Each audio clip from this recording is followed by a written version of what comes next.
Madame, Messieurs, bonsoir et bienvenue à cette nouvelle édition du débrief de l'actu, édition de ce jeudi 30 janvier. C'est l'avant-dernier jour de ce mois. Jugé le mois le plus long par certains Camerounais, eh bien le débrief de l'actu est là pour vous accompagner et pour que vous rentriez dans le mois de février dans de très bonnes conditions. Et au fil de l'actualité, on retient ce jour cette conférence de presse donnée par Maurice Kamto, le président national du mouvement pour la renaissance du Cameroun, qui donnait les contours de la préparation de la campagne électorale, oui, puisque le leader politique compte bien être candidat. Il a notamment fixé la cagnotte de cette campagne-là à un peu plus de 6 milliards. Comment va-t-il arriver à atteindre cette somme? Eh bien, il a lancé une campagne de fundraising qui devrait permettre d'arriver à ce montant, une cagnotte plutôt consistance qu'il mettra, d'après ses affirmations, sous le contrôle des autorités compétentes. Et il l'a précisé dans le point de presse, au cours du point de presse qu'il a tenu ce jour. Les autorités, les personnes, les organismes étrangers ne sont pas concernés par cette collecte de fonds.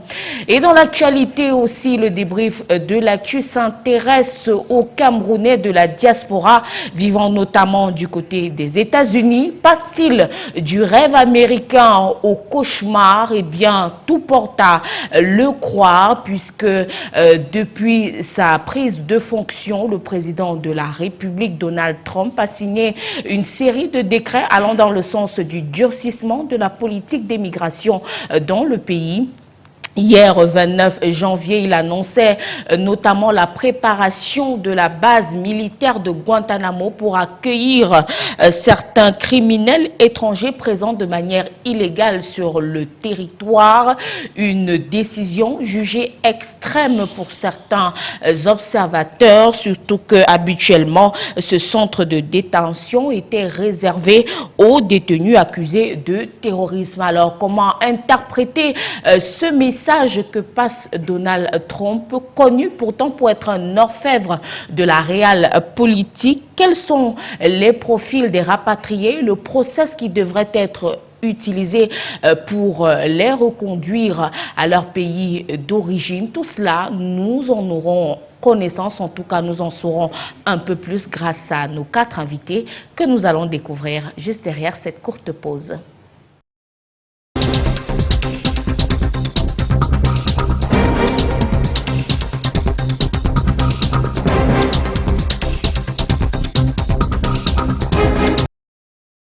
Et pour en parler, 4 protagonistes sont invités au débat ce soir. On commence par un newcomer, mais un habitué des plateaux télé, même si c'est sa première fois ici à Canal 2, dans nos studios situés au quartier Etoudi. Il se nomme Souleymane Moupen, c'est un internationaliste diplômé de lyrique.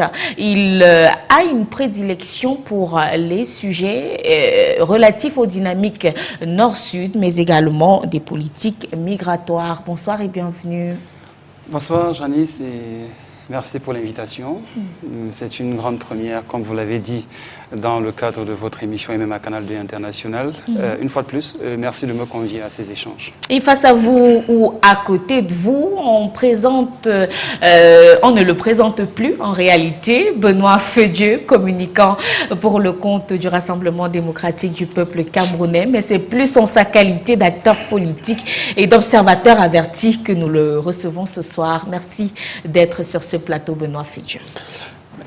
Bonsoir Janice, bonsoir à vos nombreux téléspectateurs et je salue avec déférence les co-discutants de ce soir.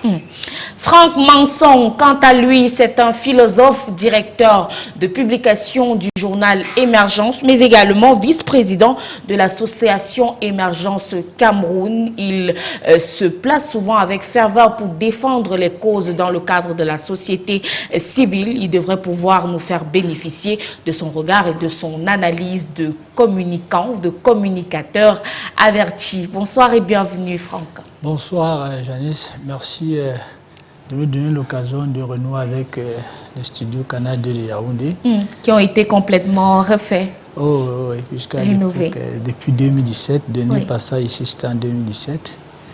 Merci, bonsoir mes co-discutants. J'aimerais également adresser un grand bonsoir à vos nombreux téléspectateurs dont nous espérons bien évidemment être à la hauteur justement des attentes. On l'espère aussi. Dernier participant aux joutes oratoires de ce soir, Alain Robert Lipoti, c'est le président de l'Association des rapatriés et de lutte contre l'immigration clandestine. Il est également écrivain, auteur de nombreux ouvrages et brochures, notamment le plus célèbre de Yaoundé à Melilla, qui retrace son parcours lui-même de migrant clandestin sur ce parcours-là. Alain Robert, merci d'être venu et bonsoir à vous. Bonsoir Janice, et merci pour l'invitation. Merci également à mes co-discutants et merci infiniment. Merci à tous d'avoir répondu présent à cette invitation. Sans transition, Souleymane Mompé, comment comprendre ces sorties à répétition, on va le dire, de Donald Trump qui change la politique migratoire, si on peut utiliser ces termes, des États-Unis. 1700 Camerounais annoncés sur le pont de départ du pays qui a eu l'habitude de nous vendre le rêve américain. On a plutôt l'impression que ça se transforme en cauchemar aujourd'hui. Ouais, merci déjà pour cette question assez chaude avec laquelle vous me lancez. Alors, sans être dans la tête de Donald Trump, il faudra simplement comprendre dans cette attitude l'envie de changer, la volonté de quelqu'un qui veut réaliser les cahiers des charges, parce que n'oublions pas que Donald Trump est fidèle à une ligne politique qui est anti-immigration et je pense qu'il ne faut pas être aveugle. Il a été élu largement élu, j'ai envie de le dire, par des millions d'Américains qui comptent justement sur lui pour mettre en musique toutes ces promesses de campagne électorale, pour transformer ces promesses de campagne électorale en réalisation politique. Donc, à mon sens, c'est la seule compréhension qu'on devrait avoir de ces décrets qui sont signés à profusion par Donald Trump, parce que n'oublions pas de le dire, quand un président américain prête serment, il a 100 jours pour faire un maximum et pour faire un maximum de réalisation. Donc, Donald Trump veut juste capitaliser sur les 7 jours et bien évidemment, quitte à transformer le rêve américain de certains en cauchemar. Il ne faut pas se tromper. Donald Trump est élu par les citoyens américains. Il est président des citoyens américains. Il est président de ce pays qu'on appelle les États-Unis d'Amérique.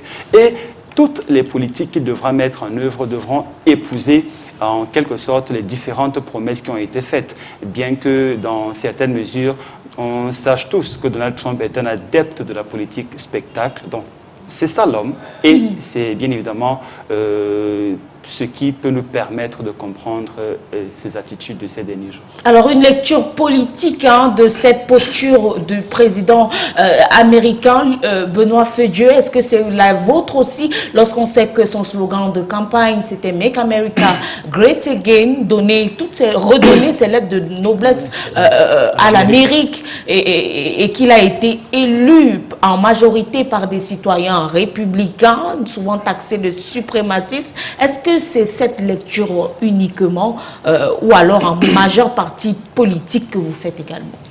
Non, c'est clair que sur la lecture politique, il faut déjà dire que lorsqu'un candidat est élu, la première chose, mon compagnon l'a repris, de ce côté-là, il a 100 jours pour déjà donner le ton de ses idées, de ce qu'il va implémenter, comment il va orienter les États-Unis. Et si nous voyons la vigueur et la pugnacité de Donald Trump, on comprend qu'il veut à tout prix que les Américains, que ses électeurs soient en quelque sorte mis en confiance sur ses promesses.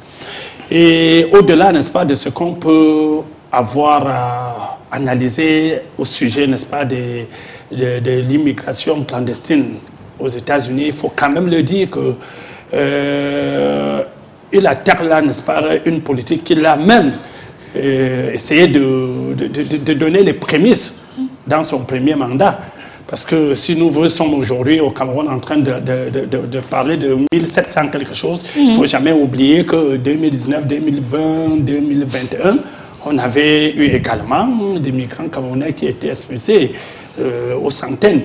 Donc ça n'avait pas fait effectivement grand bruit, mais c'est cette fois-ci qu'il a essayé de placer ça comme un axe de sa campagne. Et il fallait réellement qu'il puisse déjà, aux côtés de plusieurs autres décrets qui quelque part fâchent, essayer d'implémenter de donner le ton d'implémentation de cette politique-là, même s'il est quelque part déjà très tôt critiqué par certaines organisations qui pensent que loin, n'est-ce pas, de rechercher, de retrouver les meilleures conditions de vie des Américains, il y a quand même un coût à cela, parce qu'on chiffre pour qu'ils puissent atteindre cet objectif, il faut aller un peu à plus de 88 milliards de dollars de dépenses que certains jugent excessifs. Mais toutefois, nous disons qu'il est en train, n'est-ce pas, d'écrire une page politique. Il est en train de vouloir montrer qu'il tente de rompre avec ce qu'il estime qui a été un peu comme un laxisme de l'administration Biden. Parce qu'aujourd'hui, lorsqu'il prend certaines initiatives, il va un peu, n'est-ce pas, il essaie de faire cette rupture-là, de pouvoir démontrer cette rupture-là. Il a bien dit que pendant l'administration Trump, on a laissé passer beaucoup de choses. Et il en a pris des exemples parce que même quand il se lance, se jette dans cette course-là, il faut le dire aussi que ce n'est pas aussi de manière légère que ça. Parce que quand on dit expulsé, on sous-entend qu'on parle là de personnes qui n'ont pas de papier. Même si on va aller dans non pas de papier, retrouver, n'est-ce pas, beaucoup de nombreux statuts là qui sont par moment en voie de régularisation ou qui sont dans les demandes d'asile. Il faut quand même le dire que le motif principal, c'est que ce sont des sans-papiers. Et si on le suit dans ce sens, tout citoyen aimerait que, n'est-ce pas, qu'il y ait quand même une traçabilité de la démographie dans un territoire. Ça fait partie, c'est ça qui exprime la souveraineté d'un État. Un changement de paradigme quand même lorsqu'on sait que les États-Unis ont toujours été taxés de pays de droit, pays de toutes les opportunités, pays de toutes les possibilités. Aujourd'hui, carrément, il est question de refaire le logiciel. Il est question de refaire le logiciel. Et pour que le pays soit vraiment ce pays de rêve, des opportunités, il faut réellement qu'il y ait un contrôle, une maîtrise même du territoire, de la population, de la sécurité même des frontières, et que des décisions fortes soient prises. Pour que ces décisions fortes soient prises, il faut quelqu'un, n'est-ce pas, qui essaie de prendre, parce que lorsqu'un homme politique agit, ce sont ses citoyens, ce sont les électeurs qui sont ses protecteurs. Enfin, un pays de rêve, ça dépend vraiment pour qui.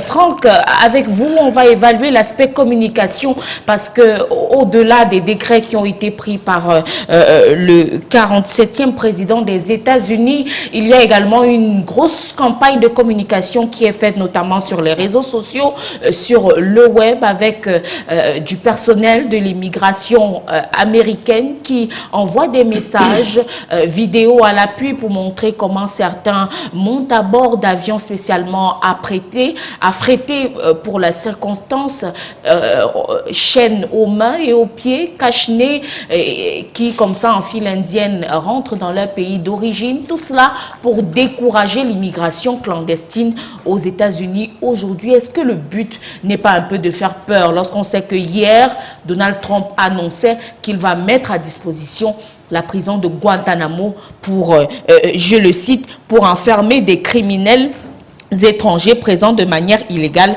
sur le territoire américain? Est-ce que le but, c'est de faire peur? Bien entendu, ce sont des techniques de communication à caractère dissuasif qui sont d'être en mesure d'implémenter justement sa politique sur l'immigration. Mais je voudrais faire une mise au point, Janine, si vous le permettez. Vous savez ce qui entretient et alimente la condescendance et la prétention des États-Unis? Non. En réalité, c'est le complexe d'infériorité qui caractérise la plupart des populations de la Terre. y compris même les dirigeants africains. Parce que vous pensez que l'Amérique, les États-Unis sont condescendants, Bien entendu, bien entendu. Et qu'est-ce qui l'alimente? Ce complexe d'infériorité se traduit déjà par le fait que l'Amérique aujourd'hui est considérée comme première puissance mondiale. Parce qu'on dit première puissance mondiale. La plupart, même des dirigeants africains, si vous voulez bon nombre, ils ont des passeports américains. On s'achète des maisons en Amérique. Par conséquent, on paye des impôts derrière tout ça. On participe à gonfler et voilà, construire la puissance justement des États-Unis. Et même les populations de nos jours sont totalement soumises à l'attraction des États-Unis, tout simplement parce que les États-Unis aujourd'hui apparaissent comme étant, je peux dire, la personnification des paradigmes auxquels la plupart des populations veulent se conformer. Bon, maintenant, qu'est-ce qui explique tout ça? On ne le dira jamais assez. Vous avez déjà au niveau intérieur, au niveau local, les pratiques de gouvernance qui n'ont pas aidé à ce que ces environnements puissent répondre aux besoins des populations. Les populations qui elles-mêmes sont la personnification d'un ensemble de paradigmes de richesse, de réussite, ainsi de suite. Et c'est ça donc qui explique ce magnétisme, cette attraction que les États-Unis peuvent exercer sur toutes ces populations. Ça, c'est le deuxième élément. Et le troisième élément pour sortir, vous savez, Donald Trump, c'est un fin communicateur. Et c'est quelqu'un, en fait, qui, ayant une appréciation assez profonde sur la psychologie des populations, il joue, en fait, sur cette psychologie-là. C'est pourquoi le grand frère faisait la révéler tout à l'heure. Vous savez que sa vision en rapport avec la politique migratoire a été un tremplin qui lui a donné la possibilité de battre campagne de manière efficiente. Parce que la plupart des Américains, ou alors une bonne frange des Américains, sont convaincus que leur condition de vie est quelque part due au fait qu'il y a une présence de plus sur le territoire. Qui mangent dans leur gamelle. Qui mangent dans les gamelles. Donc on voit bien que Donald Trump, en fin communicateur, en psychologue averti, il s'est appuyé en fait sur ces besoins-là justement, pour davantage exercer son influence. Donc on peut bien comprendre qu'il se sert de ça pour consolider le contrôle et l'influence qu'il a sur son électorat. Sur son électorat. Alors Robert Lipoti, avec vous, on va à présent s'intéresser à ces plus de 1700 Camerounais qui sont entre autres la cible, puisqu'il n'y a pas que des Camerounais, ce sont des migrants clandestins du monde entier qui sont visés par ces décrets-là. Mais est-ce qu'avec vous, vous qui êtes un expert sur la question, on peut retracer à peu près le parcours du migrant qui est actuellement sans papier aux États-Unis? Oui, on va commencer par là. D'accord, mais je vais m'appesantir beaucoup plus sur les migrants africains. Parce qu'il faut justement dire que la destination Amérique centrale devient aujourd'hui l'une des, je dirais, la destination privilégiée en quelque sorte. Amérique du Nord. L'Amérique du Nord, je veux dire, devient une destination privilégiée justement des Africains issus du Sahara au départ du Sénégal. C'est la plaque tournante en ce moment, beaucoup ne le savent pas. Alors, on part du Sénégal pour le Nicaragua, Honduras, Guatemala, Mexique, et à partir de ce moment-là, on entre aux États-Unis. Et il faut préciser que pour faire ce parcours, qui est un parcours du combattant, ça prend déjà beaucoup de temps et beaucoup d'argent. C'est plus de 6 000 € qu'on débourse au départ du Sénégal pour atteindre le Mexique, la dernière ville qui est Las Conchas, qui est vers le Mexique, au sud du Mexique, frontalière avec les États-Unis. Arrivé donc là, à ce lieu-là, commence une autre démarche, c'est-à-dire entrer aux États-Unis, et avec tout cela comporte comme les trafiquants, les trafiquants justement des êtres humains, avec les cartels de drogue.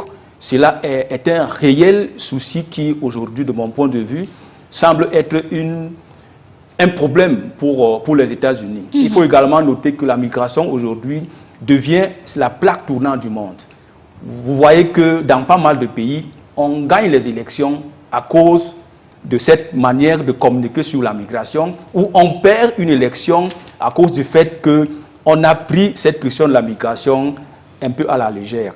comme tout le monde l'a dit sur ce plateau, justement, c'est donc une promesse de campagne que le président américain exécute en quelque sorte. Parce que réellement, c'est de ça qu'il s'agit. Mais il y a un autre problème qui se pose au niveau de la main-d'œuvre. Il s'est dit, ça les langues commencent à se délier, il s'est dit que c'est pratiquement autour de 3% de la main-d'œuvre américaine qui risque diminuer du fait que ce nombre important des migrants qui vivent aux États-Unis pourraient... On parle bien des sans-papiers. Justement, pourraient partir. Oui, il a été très clair. Il parle des grands délinquants issus de la migration irrégulière. Là, dans ce schéma, on retrouve les trafiquants des êtres humains, les trafiquants de drogue, et ceux qui sont dans le syndicat du crime, entre autres. Il faut également noter que quand vous entrez aux États-Unis, dès que vous entrez aux États-Unis, on sait que vous êtes entré et on sait que vous êtes là, quel que soit le lieu où vous êtes. Et on sait ce que vous faites. Donc, au regard de cette situation, donc, les Américains se plaignent, je reviens toujours sur ce que presque tout le monde a dit ici, ils se plaignent, ils estiment que leur pays est en insécurité. Il faut faire quelque chose. Cette insécurité-là crée de nombreux problèmes. Vous savez, vous êtes sans ignorer que la semaine dernière encore, c'est une fusillade qui a eu lieu et il y a eu des morts. Mais est-ce que la question de l'interdiction des clandestins aux États-Unis devrait pouvoir résoudre le problème de l'insécurité aux États-Unis, qui est connu pour être très violent? Ce n'est pas forcément les migrants, les sans-papiers qui sont en possession des armes. Déjà, les Américains d'origine, la loi qui est assez souple sur la possession d'une arme, ils n'ont pas forcément besoin d'aide, excusez-moi du peu, pour semer l'horreur avec les armes qui circulent. Oui, ben, quand c'est entre eux, c'est un autre débat. Je pense que ce que je parlais de la semaine dernière, c'est un étranger. Je pense que c'est un étranger qui a commis ce crime. Et comme je venais de le dire, quand c'est entre les Américains, ça c'est un tout autre débat. Il y a les étrangers en règle, qu'on se comprenne. Il y a des étrangers, vous pouvez être d'un pays d'origine, mais avoir une autre nationalité. Est-ce que ça passe mieux lorsque vous commettez des crimes ou des infractions dans ce cas-là? Non. Personne ne peut, il n'y a aucun pays au monde où on peut applaudir après un crime. Mais vous pensez que la décision devrait pouvoir réduire considérablement l'insécurité aux États-Unis? C'est une démarche, c'est une politique. Même si ça ne diminue pas grand-chose, le simple fait qu'on fait partie, les migrants irréguliers qui font partie de ce syndicat, ça va jouer à un moment donné justement sur la population qui se plaigne du fait que les syndicats de crime sont aussi perpétrés par les étrangers. Alors des mesures qui visent sans doute à rassurer les citoyens américains, mais est-ce que on peut déjà se targuer de dire, enfin de se projeter sur l'efficacité de mesures comme celle-là, Souleymane? Alors, revenons sur ce que le copanéliste disait tout à l'heure. Je vous ai dit, le président Trump est un habitué de la politique spectacle. Il peut dire à certains moments des choses pour verser dans la surenchère, mais dans la majorité des cas, il va vendre ce qui est achetable. Oui. Achetable au niveau d'une base électorale qu'il a portée à cette fonction-là.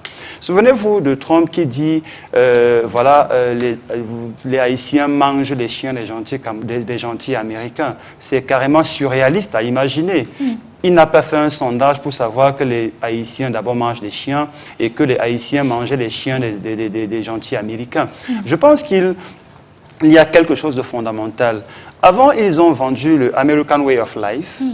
Le monde entier l'a acheté. Et pour vendre ce American Way of Life, ils ont mobilisé beaucoup d'instruments, et notamment des instruments culturels comme Hollywood, et tout le reste, les belles plages de Mar-a-Lago et bien d'autres. Donc là maintenant, je pense que Trump a également vendu quelque chose aux Américains. Malheureusement ou heureusement, quand il vend quelque chose, à côté, on a toujours forcément au moins un voisin qui a eu un événement pareil. Il va vous dire que les trafiquants de drogue, s'il y a de l'insécurité dans les rues américaines, c'est de la faute aux Mexicains. Donc, Il vous dit carrément que pour réglementer et pour que vos enfants ne se retrouvent plus avec des sachets de cocaïne à la maison, il faut couper le tuyau de ravitaillement qui, en première partie, revient de la ressource humaine mexicaine qui traverse la frontière sans aucun contrôle et tout le reste. Est-ce qu'en fermant les frontières américaines, les rues seront plus sécurisées? Seul Trump a la réponse à cette question. Mais toujours est-il qu'il vend aux citoyens américains, à son électorat, le fait que ce sont les Mexicains, autant pour moi, qui sont responsables de la grande criminalité, notamment en ce qui concerne le trafic de produits psychotropes dans les rues américaines. Justement, vous avez déjà commencé à donner une analyse de la méthode de Trump, souvent taxé d'extrémiste, de suprémaciste. Mais est-ce que finalement, d'un autre côté aussi, certains lui reconnaissent ses talents en matière de réel politique? C'est quelqu'un de très pragmatique, de réaliste, qui généralement prône le retour à l'ordre républicain. Est-ce qu'on ne peut pas y voir quand même de bons points pour la nation américaine qui tendait quand même déjà à perdre ses lettres de noblesse? Moi, je ne vois pas, je ne comprends particulièrement pas ceux qui s'en plaignent. Dans tous les pays au monde, il faut comprendre que les frontières sont contrôlées. Je répète, dans tous les pays au monde. Même au Vatican, qui est un État catholique et tout le reste, on ne va pas entrer au Vatican n'importe comment et se balader n'importe comment, aller saluer le pape et tout le reste. Dans tous les pays au monde, l'immigration est contrôlée, voire sévèrement contrôlée. Donc, je me dis simplement que le fait que le président Trump cherche à renvoyer ces personnes chez elles, c'est tout à fait, je veux dire, je n'ai pas envie de choquer, mais je me dis que c'est normal. C'est normal, c'est logique. Analysons davantage Trump comme un acteur politique. Un acteur politique qui est assujetti à la condition de redevabilité. Il doit rendre compte, il doit satisfaire sa base électorale et il doit rendre compte aux citoyens américains qui l'ont porté à cette fonction. Et ces citoyens l'ont justement porté à cette fonction sur la base d'un projet politique et sur la base d'une feuille de route. Trump ne fait que son travail de président américain. Il ne faut pas qu'on se lance dans une logique victimaire, un peu comme c'était le cas avec Obama. Quand Obama est arrivé à la tête des États-Unis, les Africains ont plus célébré que les citoyens américains. Mais Obama n'avait pas vocation à être président de l'Afrique, d'un pays africain, ou à satisfaire les attentes des Africains. Il y a une opinion publique américaine qui demande des solutions face à l'insécurité et face à des conditions de vie. Trump a un programme politique. Trump doit trouver de l'argent pour financer ce programme politique. N'en déplaise à ceux qu'il renvoie chez eux. Disons-le comme ça, entre guillemets. Des bons points donc de la vie de notre internationaliste, Benoît Feudio. Autre bon point peut-être d'une perspective africaine, à un moment où les présidents africains tendent surtout d'Afrique au sud du Sahara, tendent à revendiquer leur hégémonie, leur autonomie vis-à-vis des puissances occidentales. Ce serait quand même une bonne nouvelle. En quelque sorte, parce que... On a les pays de l'AES qui ont tendance à repousser, à vomir les anciennes puissances coloniales. C'est une bonne nouvelle. En quelque sorte, parce que, vous voyez, aujourd'hui, Trump demande à ce que les immigrés clandestins rentrent dans leur pays. Je ne sais pas si je dirais avec leur délinquance ou avec, je ne sais pas quoi, mais signalons qu'ils ne découragent pas l'immigration. Non, quand c'est régulier, oui, quand c'est régulier, il n'y a pas de problème. Il n'y a pas de problème. Et il est même très fin dans son expression. C'est-à-dire, quand il parle de l'immigration clandestine, il précise encore les délinquants, tous ces trafiquants de drogue et tout ça. Ça veut dire qu'en quelque sorte, il a une visée bien canalisée. Mais sauf que nous l'avons dit ici que c'est un homme politique et il est là dans une sorte de marketing politique. Parce que, aussi bien qu'il vient d'être élu, il prépare quand même déjà, il se met déjà dans la posture de quelqu'un qui prépare un autre mandat. Et pour que cela soit vraiment espéré, il faut que, n'est-ce pas, qu'ils prennent des actes forts. Et je pense que au-delà, j'ai dit aujourd'hui, de cette décision, de cette démarche concernant l'immigration clandestine, il y a toute une pléthore de décrets qui fâchent même, qu'il prend. Mais je dis donc que les Africains aujourd'hui doivent en quelque sorte même, je suis d'accord avec vous, ils doivent plutôt même se retrouver dans cette démarche de Trump, parce que c'est encore ces États-Unis qui, longtemps avant, ont qualifié d'autres pays d'invivables.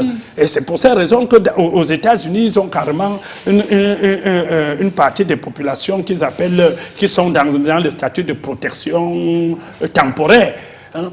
Donc, même si les pays africains ne sont pas trop concernés, il y a un certain nombre de pays qu'ils ont listés, dont leurs ressortissants vivent sans papier, sans rien sur le territoire américain, parce qu'ils estiment que ce sont des pays en guerre, ce sont les pays dont les conditions de vie ne sont pas acceptables là-bas. Du coup, en Afrique également, ils aiment donner aussi ce genre de message en Afrique. Et ce qui fait que, au-delà de ceux qui se battent à suivre, n'est-ce pas, les voies régulières pour leur immigration, il y a donc un ensemble qui faufile, comme le copénaliste venait d'indiquer tout à l'heure là, passer par les merci et s'infiltrer là-bas. Donc aujourd'hui, si on se retrouve donc avec ces acteurs qui sont bien que politiques, parce que même quand il prend ces actes-là, il sait qu'à un moment donné, il y aura des contestations, il y aura des attaques qui le poussera automatiquement de revenir sur certaines. Mais au moins, il sait qu'il a fait quand même un mouvement avec ça. Il a prouvé aux Américains qu'il est là pour eux et qu'il lutte pour leurs meilleures conditions de vie. Ils veulent assurer leur sécurité. Mais justement, est-ce que le Cameroun devrait applaudir le retour de ces 1700 compatriotes sans papier de ce côté-là? Est-ce que le Cameroun est prêt à les accueillir au plan matériel, au plan de l'organisation pratique de ces retours-là, lorsqu'on sait que le président de la République, Paul Biya, par exemple, votre président national, a souvent découragé les jeunes de partir dans ses différents discours à la nation. Il a toujours prôné le patriotisme et le fait de rester et utiliser la ressource pour construire le pays. Est-ce que le Cameroun devrait applaudir et est-ce que le Cameroun est prêt en termes d'organisation matérielle à recevoir 1400 1700 autant pour Madame Janice, tout d'abord, nous marquons toute notre solidarité et notre compassion à ces compatriotes-là qui peuvent, contre leur volonté, se retrouver en train de retourner à la case dans le pays que quelques heures, ou quelques mois, quelques années, ils ont dû abandonner. Et je voudrais dire que, contrairement à ce qu'on peut aussi avoir à critiquer, n'est-ce pas, la gouvernance dans les pays africains qui poussent un certain nombre à partir, il faut aussi le dire que le départ du territoire, n'est-ce pas, il faut le dire que depuis Mathusalem, ça a toujours été considéré comme une sorte de promotion sociale. Ça, ici, autour de cette table, vous connaissez que lorsqu'un Camerounais, lorsqu'un Africain envoie un enfant à l'extérieur, on ne cherche pas à savoir par quel moyen il s'y trouve à l'extérieur, même s'il est passé par le désert. Vous allez voir un parent dire carrément à son voisin, mes félicitations, j'ai suivi que votre enfant a voyagé. Pour faire quoi? Il n'en sait rien. Donc, au-delà de ça, nous disons, ceux qui sont partis et qui se retrouvent dans cette frange-là, qui sont considérés comme les immigrés clandestins, non, nous disons, le Cameroun est prêt à recevoir ces enfants. Moi, je dirais même que 1700, ça, sans être excessif, c'est pour nous une goutte d'eau dans la mer. Ça veut dire que le Cameroun n'a pas de préparation hyper spéciale à faire pour ramener. Parlant des criminels, est-ce que ce n'est pas un risque également que nos rues aujourd'hui se remplissent de meurtriers, de dealers et autres? Est-ce que le Cameroun a le dispositif? Non, pour le moment, nous leur accordons encore une présomption d'innocence. C'est au niveau des États-Unis qu'on les a qualifiés de criminels. C'est quand ils viendront ici, nous avons aussi notre propre sécurité. Nous aurons le temps de veiller et de constater qu'ils sont devenus des criminels. Et si tel est le cas, nous avons des institutions chargées de gérer les criminels sur notre territoire. Donc pour le moment, ce sont nos enfants, qu'ils soient des fous, qu'ils soient des criminels, nous allons ils vont rentrer à la maison comme ils sont partis. Et nous allons avoir le temps, n'est-ce pas, de juger sur leur moralité, peut-être moralité précédente ou celle qu'ils ont acquise au cours de leur séjour. Le Cameroun est prêt. Franck Manson, est-ce que c'est également votre avis? 1700 Camerounais environ, c'est quand même un volume important à gérer. Est-ce que ça devrait se faire d'une seule fois ou alors les gouvernements devraient pouvoir s'entendre sur une manière d'échelonner cela? Et est-ce que le Cameroun a la mécanique nécessaire pour pouvoir déjà faire le tri entre ces sans-papiers qui sont plutôt une ressource en termes d'emploi, de main-d'œuvre, et ceux-là qui sont des criminels? Quel sera le sort, ceux par exemple qui pourraient passer un bref séjour à Guantanamo? Oui, déjà, attendons qu'ils soient identifiés comme tels, ce qui pour l'instant n'est pas le cas. Encore le cas. Et je voudrais revenir sur un élément rapidement, parlant de la sécurité. Vous savez, l'une des libertés fondamentales des États-Unis, c'est le port d'armes. Le port d'armes fait partie des libertés fondamentales, inscrit dans la Constitution américaine. C'est ce qui justifie le fait que vous recouvrerez 400 armes dans les ports des Américains, un nombre qui est supérieur même à la population qui s'élève autour de 350 millions d'habitants. Et je pense que ce n'est pas moi qui le dirais, c'est un pays violent. Nous en voulons pour preuve le fait qu'il y a de cela quelques années, on a vu la violence que même les forces de maintien de l'ordre ont exercée sur certains compatriotes. Ça, c'est un élément important. Donc, pour dire que la question de l'immigration, pour moi, je ne pense pas qu'on puisse véritablement s'appuyer sur ça pour régler la problématique en rapport avec l'insécurité. C'est minimal en fait. Deuxième élément, l'immigration, c'est une source de rentabilité pour les pays occidentaux. Ça, c'est clair. Rentabilité en termes d'expertise qu'ils exploitent. Et cette expertise, représentée sous la forme justement de ces immigrés, paye les impôts. Et les derniers chiffres que j'ai, en 2010, les immigrés illégaux ont payé approximativement 12 milliards de dollars d'impôts sur le revenu. Maintenant, je me suis donc posé tout un tas de questions. Qu'est-ce qui pourrait se cacher derrière, pour répondre justement à la question, les décisions, les décrets que comme signe en rapport avec le retour. Voyez-vous, Janine, quand on parle de 1736 immigrés, vous convenez avec moi que ces 1736 immigrés portent, je peux dire, des millions de personnes sur leur dos. Parce qu'il y a des familles là, dans le territoire, qui sont à leur charge.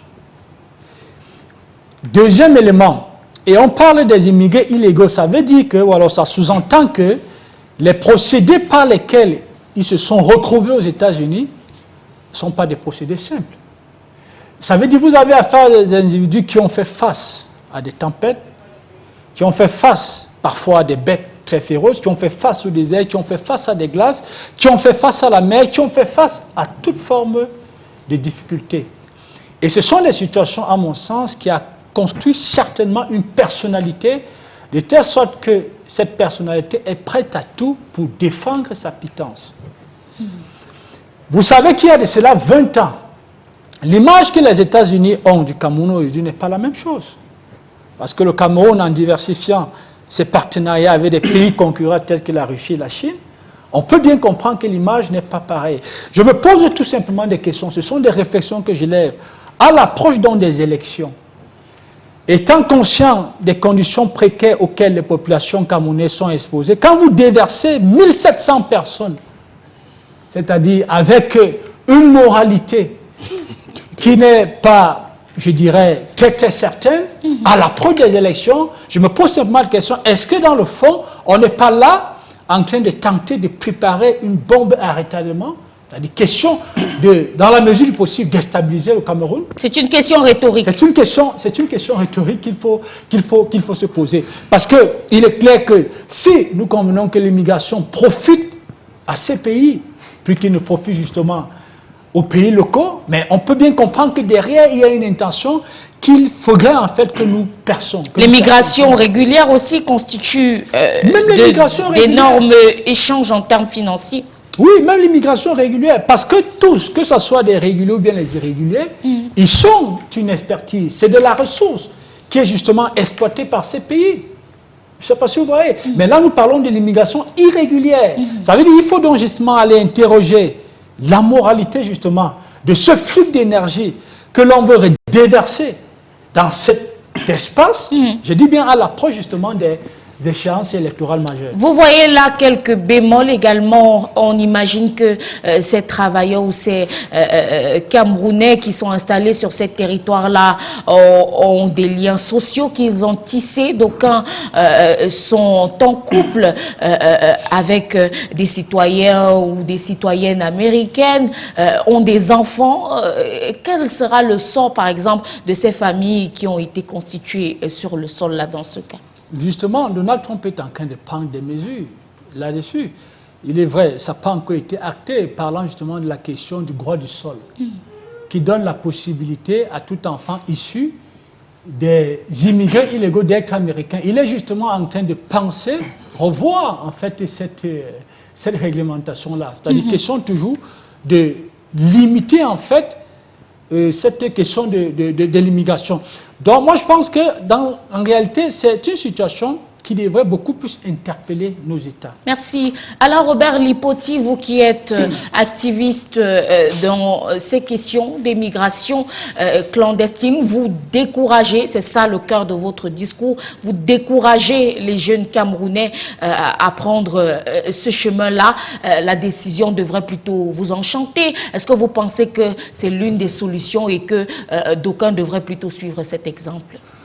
Non, il faut dire que la migration en elle-même n'est pas un problème. Mais c'est plutôt la migration irrégulière qui cause plus de tort que de bien. Rappelons que sur le corridor européen, Afrique centrale, Afrique du Nord, Afrique de l'Ouest, Afrique du Nord, c'est 63 000 corps qu'on a découverts dans la Méditerranée et le désert les 10 dernières années. Donc personne ne peut apprécier cette forme de migration. On est très d'accord là-dessus.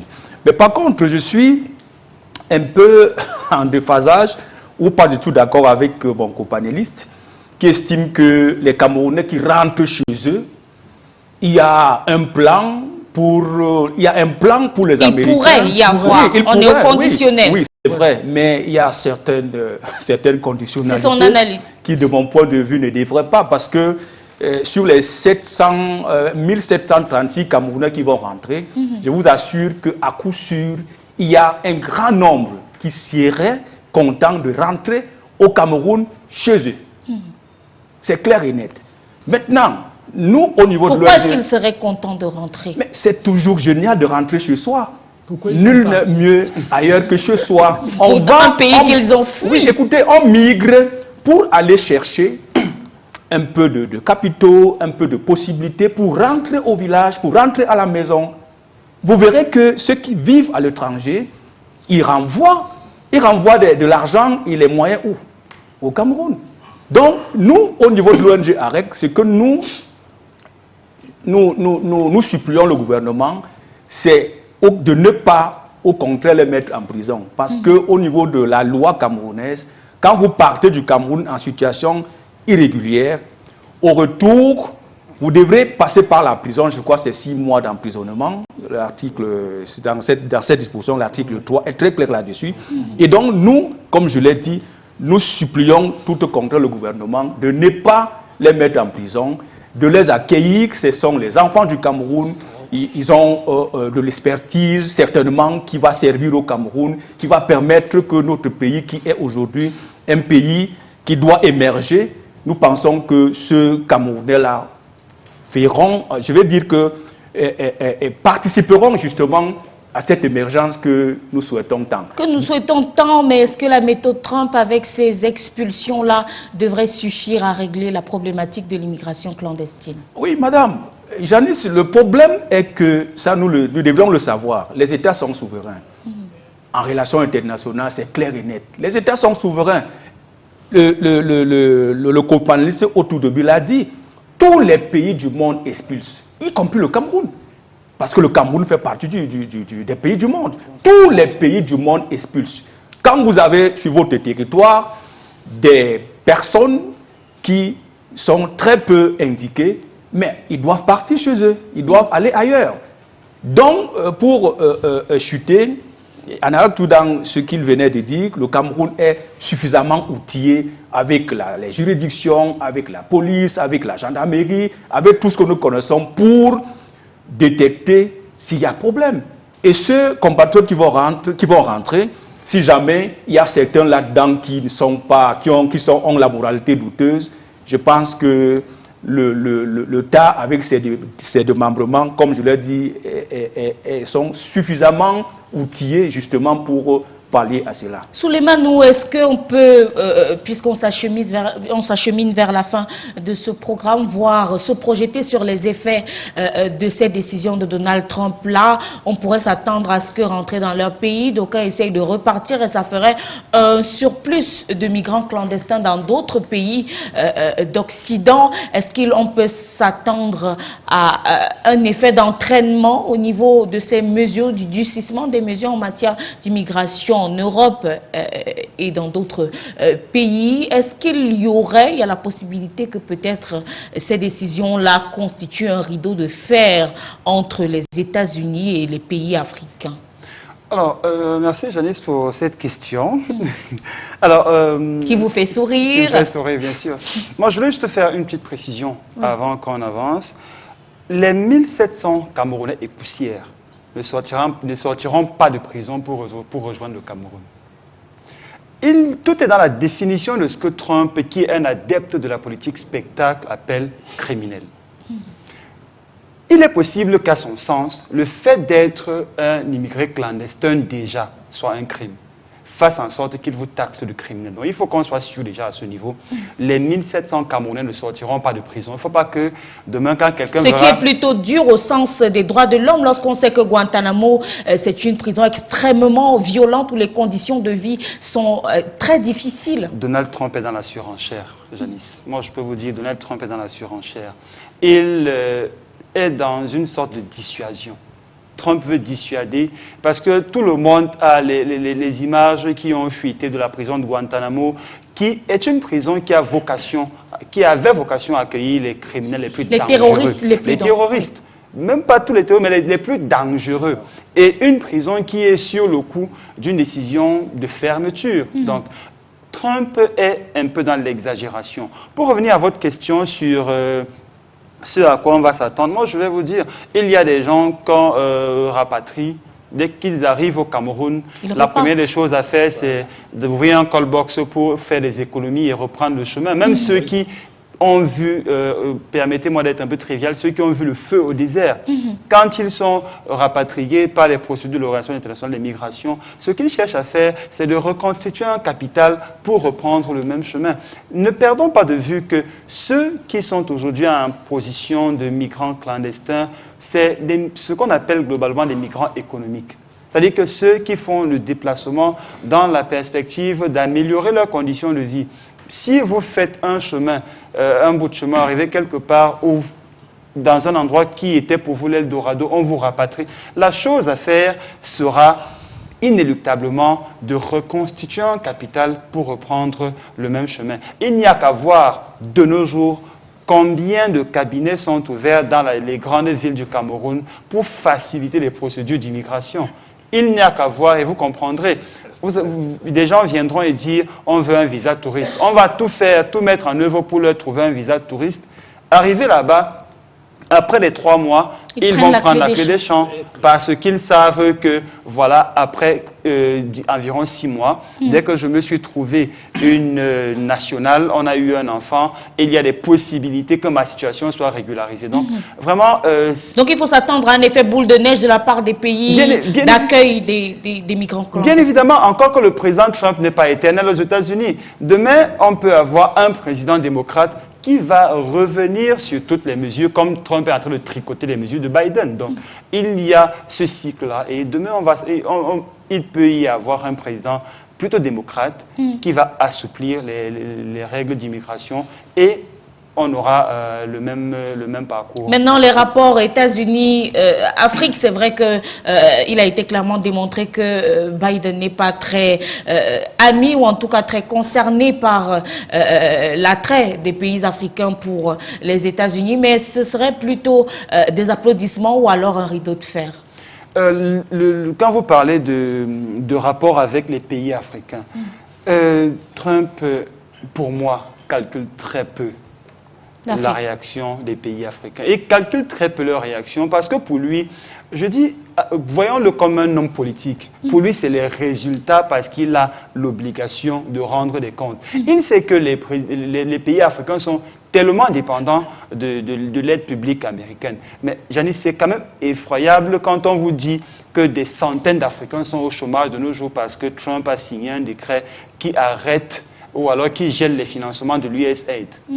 C'est quand même terrible de savoir que de nos jours, environ une bonne partie du financement dans le cadre de la lutte contre le paludisme, la tuberculose et d'autres maladies très importantes, que ce financement-là dépend de l'aide américaine. Et dès lors que Trump a coupé cette aide, sachez qu'on va prendre un grand coup. Donc là, c'est un bon coup de pied aux fesses. Un bon coup de pied et rassurez-vous, dans quelques semaines, je suis sûr qu'il y a des présidents africains qui font les demandes d'audience. Oui, Benoît Feu-Dieu, souvent taxé de président raciste et tout, mais finalement, la décision de renvoyer les près de 1700 Camerounais n'est pas si impopulaire que ça.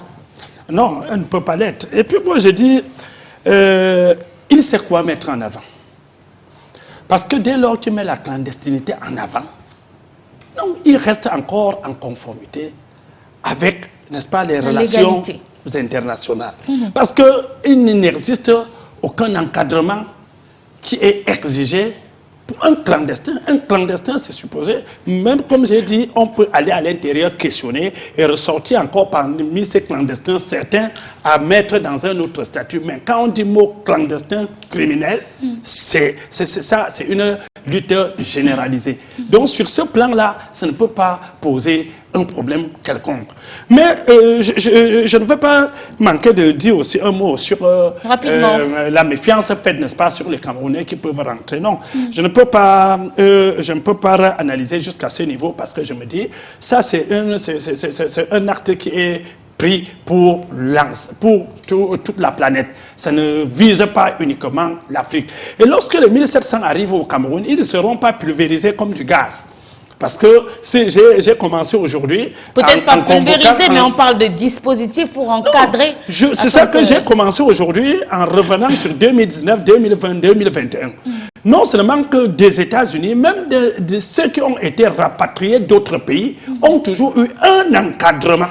Toujours. Lequel est-ce que les centres sont... Non, on ne peut pas les garder, on ne peut pas les garder indéfinitivement dans un centre. Mais on le garde parfois avec un suivi de quelques mois pour permettre à chacun d'être recueilli par sa famille. Ça a toujours été fait. Et pendant ce temps-là, ça permet aussi aux autorités d'enquêter et de revoir sur le plan et leur moralité, comme je venais de dire tantôt. Ça ne fait pas, on ne peut pas leur lâcher comme ça. Il y a toujours... Et on vient de dire quelque chose ici qui est pertinent. Parmi les 1700, si vous recevez 1700 aujourd'hui, vous vous amusez un an après, vous n'aurez plus 700 entre vos mains. Parce qu'il se pose que quand des migrants ont dans la tête, c'est-à-dire cette vie qui bouge, ils ne se laissent pas échapper facilement. Donc qu'est-ce qu'il faudra faire? On va toujours, j'ai dit aujourd'hui que la seule mesure, c'est de les encadrer, que ce soit sur le plan psychologique et parfois sur le plan matériel, pour un temps, pour leur permettre de retrouver leur vie normale. Et lorsqu'ils retrouvent leur vie normale, ils resteront toujours libres. Peut-être c'est des associations comme celle de notre copanéliste qui pourront davantage leur sensibiliser. Mais qu'on le veuille ou pas, il y aurait toujours des fures quelques temps après. Alors Robert Lipoti, vous devriez donc vous préparer à avoir du pain sur la planche, vous qui accompagnez au quotidien les migrants clandestins qui ont choisi volontairement de retourner. Cela, ce ne sera peut-être pas volontaire, mais en tout cas, tout au moins au plan de la sensibilisation et de l'accompagnement psychologique, la règle sera là. Oui, oui, nous serons là, nous le faisons avec, depuis pratiquement une vingtaine d'années. Je rappelle que nous sommes la toute première association formée des rapatriés camerounais de par le monde entier. Donc nous serons là, nous allons essayer de prendre des contacts au niveau du ministère des Relations extérieures, savoir comment est-ce que ça va se passer, ils vont arriver quand, par Douala ou par Yaoundé. Nous serons là pour leur faire savoir que nous avons vécu dans les mêmes conditions il y a quelques années et que ce n'est pas la fin du monde, la vie doit continuer et que notre pays est un pays vierge, ça je le dis toujours, il y a beaucoup à faire ici et c'est ensemble que nous allons nous mettre pour, n'est-ce pas, développer ce pays. Mais nous allons davantage attirer l'attention des dirigeants, des dirigeants africains de manière générale, ou alors du tiers-monde, que l'Amérique, il y a des années, bien avant, n'était pas ce qu'elle est aujourd'hui. Il est aussi fort possible que nous puissions travailler pour aussi créer des paradis chez nous.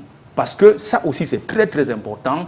Et aussi, nous croyons que ceux qui ont vécu sur ce corridor américain, ils viendront peut-être, des uns pourront également écrire des ouvrages qui pourront aussi nous servir. Moi, vous l'avez indiqué, moi j'ai écrit de Yaoundé à Mélia, cahier de mon aventure, qui retrace ce parcours du Cameroun jusqu'en Europe. Si vous le lisez, vous allez très bien comprendre. Et vous aurez, jusqu'à la lisière de l'Europe, puisque vous avez vu justement la nausée de prendre cette route dans ces conditions. Donc, nous allons les soutenir psychologiquement. Nous allons leur dire, écoutez, vous êtes rentrés à la maison. Nous allons travailler ensemble pour participer au développement de notre pays.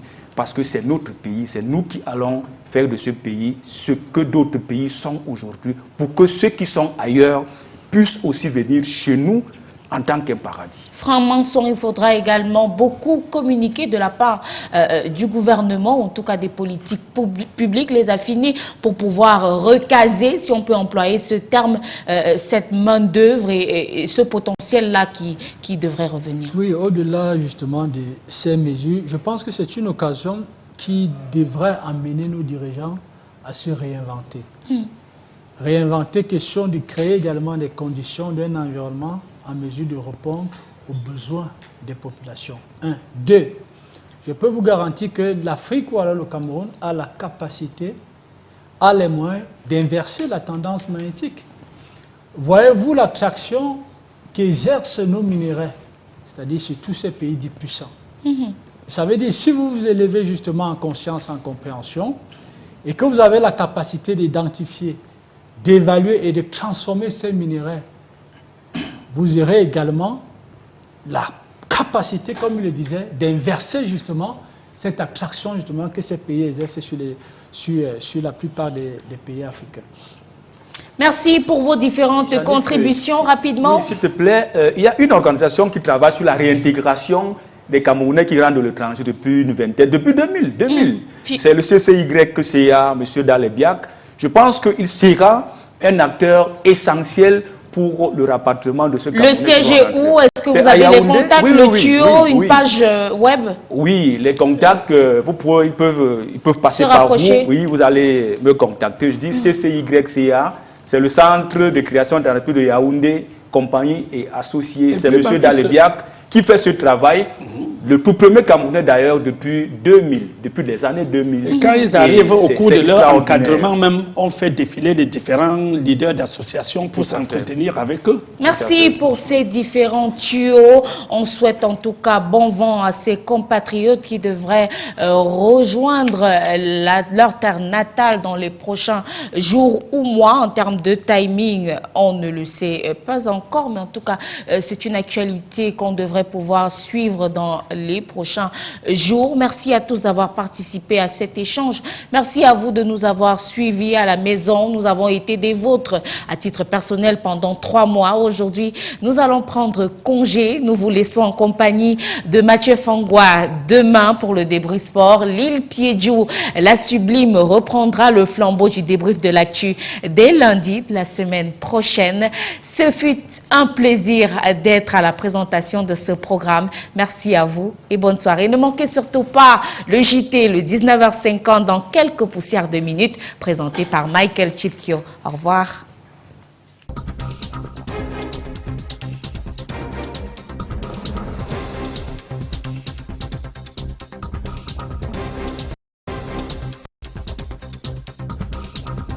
Merci.